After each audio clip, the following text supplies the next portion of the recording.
que é o mapeamento dessas entidades? É você definir como que vai ser a estrutura dessas suas entidades lá no banco de dados. Então, qual que vai ser o nome da tabela, qual que vai ser o tipo de dados de cada propriedade que está vindo aqui. Não deixar a cargo do RM poder definir as configurações padrões para você. Então, por exemplo, se a gente não mapear direitinho uma string título, o que ela vai se tornar, né? O que o Entity Framework vai colocar como padrão lá na nossa tabela. Que tipo de dados?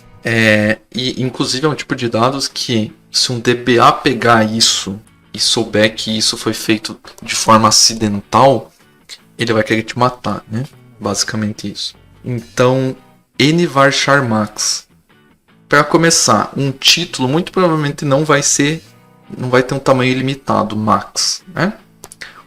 Outro detalhe. Será que eu preciso de um varchar ou de um nvarchar? Aí vai depender, né? Mas o nvarchar consegue utilizar alguns tipos de caracteres especiais. Mas provavelmente um varchar seria o suficiente. Então não tem por que você utilizar um nvarchar, que já é o dobro do tamanho para armazenar, né? E ainda dependendo se você vai usar o max ou não, né? Então, você deixar isso a critério do RM, você está perdido, né? Basicamente isso. Então, sempre é imprescindível fazer os mapeamentos. E como que a gente faz esses mapeamentos? E vamos começar fazendo o mais simples aqui, que é o de categoria que tem menos propriedades. Então, eu poderia muito bem vir aqui e criar, por exemplo, até já vou criar aqui o método, né? É um protected. Eu vou sobrescrever o comportamento de um método que já existe no dbContext, tá? Significa que é um método que vai ser executado quando o modelo estiver sendo criado, né? Quando esse dbContext sobe, quando essa instância sobe, ele roda esse model creating e se faz esses mapeamentos, faz essa ligação, né, com o banco. Aqui faltou o parâmetro, né? Model Builder. Poderia muito bem aqui fazer Model Builder ponto entity, colocar categoria ponto property. Deixa eu ir quebrando aqui para baixo para ficar melhorzinho. Falar aqui o nome. Então aqui eu estou fazendo um mapeamento na entidade o quê? Entidade categoria. Qual a propriedade que eu estou mapeando nesse momento? Que eu estou definindo os detalhes dessa propriedade. Da propriedade nome que está dentro de categoria. E o que eu vou falar para ela, por exemplo? Posso colocar vários tipos de coisa, né? Mas hasColumnType. Consigo definir aqui qual que é o tipo de dados da coluna quando isso for traduzido para o banco de dados. Então, posso colocar aqui, ó, varchar 100, por exemplo. Ok, agora, nesse momento que eu fiz isso aqui, quando eu subir para o banco de dados, ele não vai mais criar um nvarchar max para o meu nome, vai criar um varchar 100. Só que a gente não vai modelar dessa forma, tá? A gente vai criar classes para cada entidade para deixar isso mais organizado. Porque pense, posso ter 20 entidades, por exemplo, na minha aplicação. Se eu colocar tudo aqui dentro desse model create, vira uma bagunça. Então a gente vai separar isso em classes e o próprio Entity Framework já nos oferece essa forma de separar em classes. Então eu vou criar aqui dentro de mappings uma classe chamada categoria map.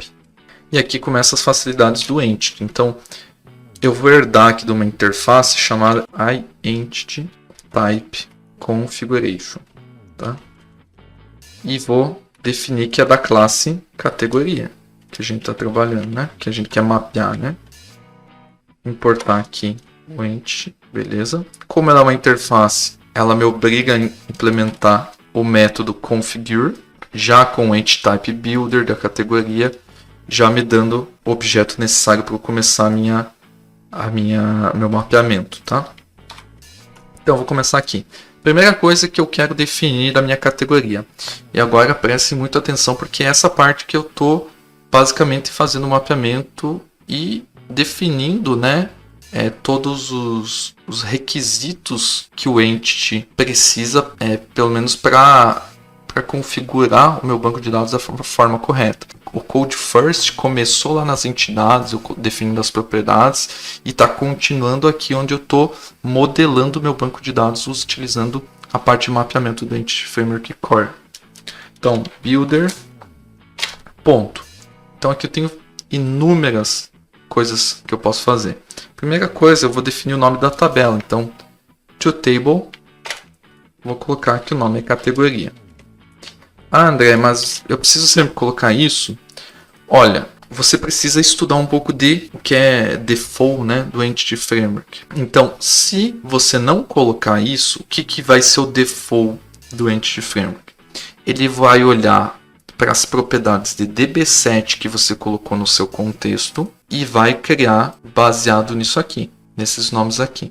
Eu não me lembro 100% se é o nome exato que está aqui ou se ele ainda coloca no plural. Em ambas as possibilidades eu não quero nenhuma delas. Não quero que seja nem isso aqui, nem isso aqui mais um plural. Eu quero que seja no singular. Então, categoria. Beleza?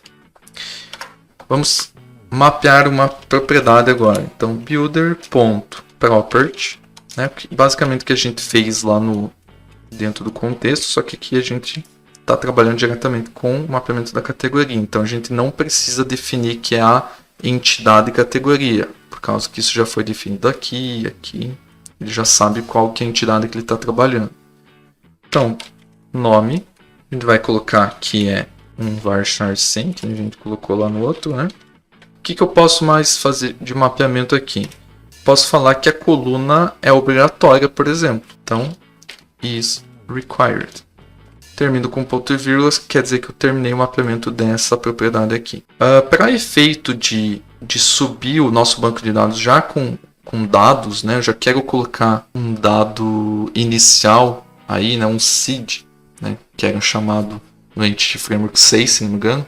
Aqui a gente tem outro mapeamento que a gente pode fazer. Por exemplo, deixa eu dar um exemplo aqui um pouco mais real, né? Vamos supor que você está trabalhando aí com vários clientes e você precisa instalar isso a aplicação no novo cliente, vai criar o banco a partir do código e tudo mais. Tem casos, né, onde sua aplicação tem, por exemplo, uma tabela de tipos, uma tabela que tem valores pré-definidos que você sempre precisa criar. Então, será que eu crio um script para inserir e fazer, né, o warm-up de dados desse banco através de um script ou não? Né? Eu posso utilizar através do mapeamento do Entity Framework.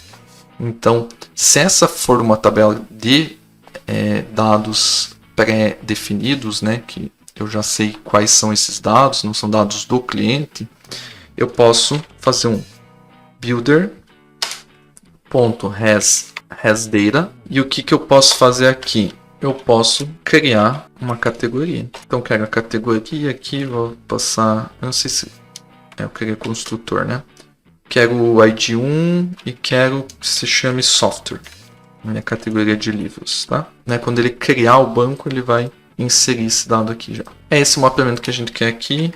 Aí vocês podem me perguntar, André, você esqueceu de definir a chave primária da tabela, né? Que no caso seria o ID, né? Então, como eu disse, se você conhecer a fundo o Entity Framework, você sabe que dependendo do nome que você dá para sua propriedade que vai representar sua chave primária na tabela, você não precisa nem definir ela aqui. Quais que são esses padrões? O Entity entende que se você criar uma propriedade escrita, né, com o nome ID, ele entende que é a chave primária. Ou se você seguir o padrão do nome da classe mais ID. Por exemplo, categoria ID, né?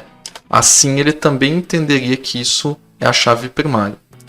Mas se fosse código o nome, ele entenderia? Não entenderia. Então, como que a gente teria que fazer se fosse assim? Nós viríamos aqui, builder.hasKey.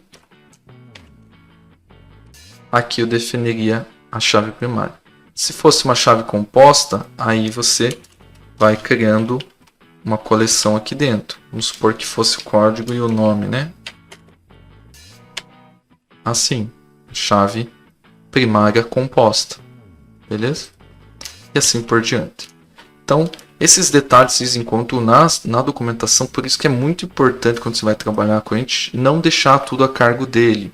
Entenda como ele funciona, entenda quais são os padrões que ele utiliza por trás dos panos, que vai reduzir muitos problemas que o pessoal fala aí na internet que tem com ele, tá? Muito dos problemas do Entity Framework que o pessoal fala não é culpa do Entity Framework, é culpa de quem não sabe modelar, quem não entende do framework, quem não sabe escrever query com link de forma performática, enfim, N coisas.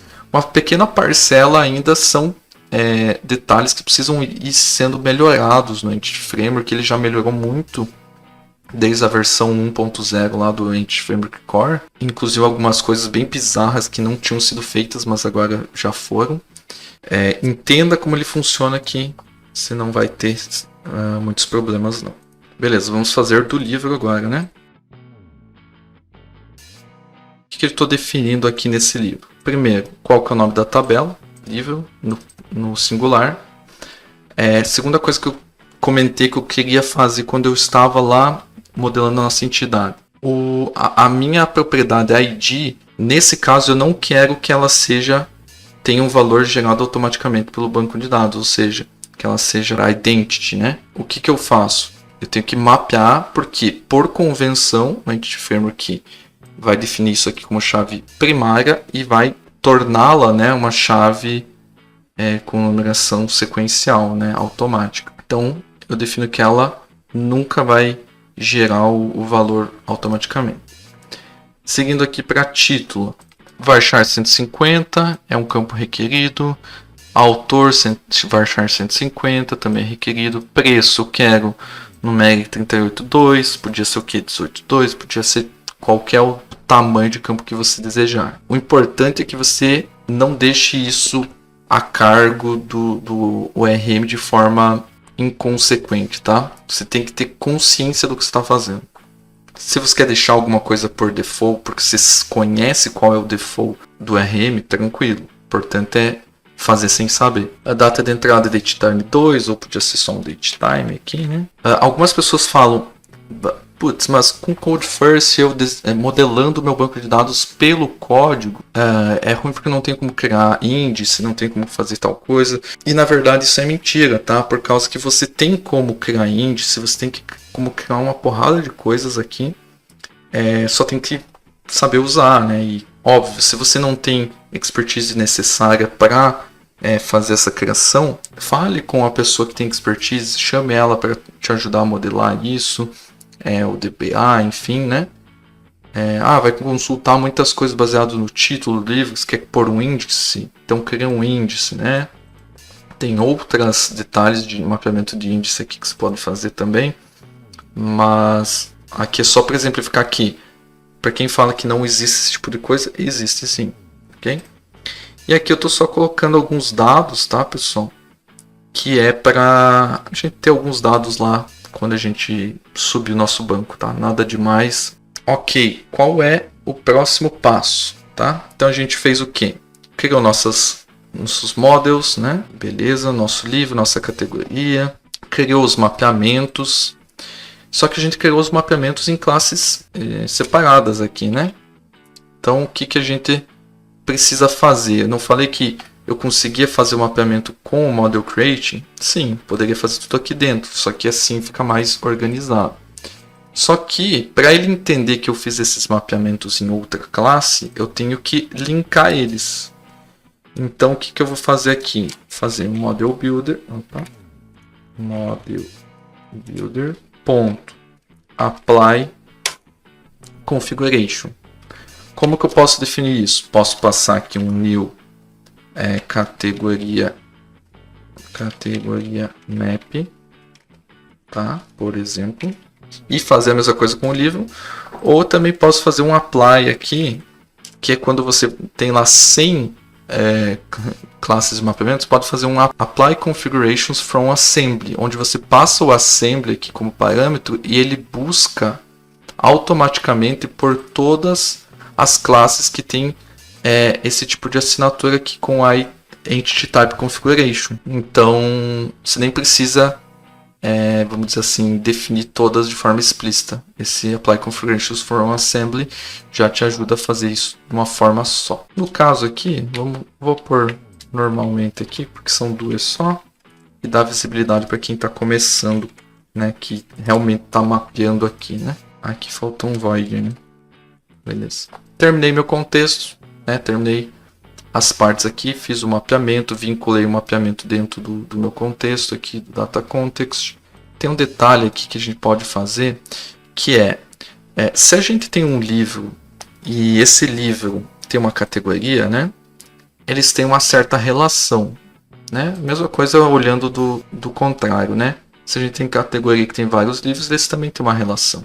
Então, categoria para livros é um para muitos, né? O que acontece? Eu teria que fazer um mapeamento para que o meu banco de dados entenda que eu tenho uma relação, né?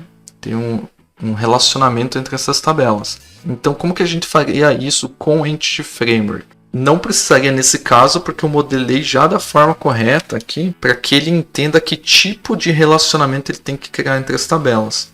Então, quando eu criei esse iCollection livro dentro de categoria, quando eu criei um objeto categoria dentro de livro, não foi por acaso, porque eu já sei que ele cria o relacionamento de forma correta. Mas se eu quiser deixar isso explícito, como que eu faria, né? Vamos pegar aqui, por exemplo, o livro aqui, né? Builder.has1. Ó, isso aqui faria aqui, falando que eu estou dentro do mapeamento do livro, eu tenho uma categoria para muitos livros. Então isso cria uma relação de 1 para muitos. Se eu quiser definir qual que é a chave estrangeira que eu tenho definido do meu modelo, categoria ID, o que eu poderia usar? Mais um tipo aqui, ó, poderia definir também. Has foreign key p ponto categoria ID. Então eu estou definindo, além da relação que acontece, qual é a propriedade no meu modelo que tem relação com esse relacionamento entre as tabelas, né? Então qual que vai servir como chave estrangeira. Como por padrão ele vai saber construir, eu nem vou colocar.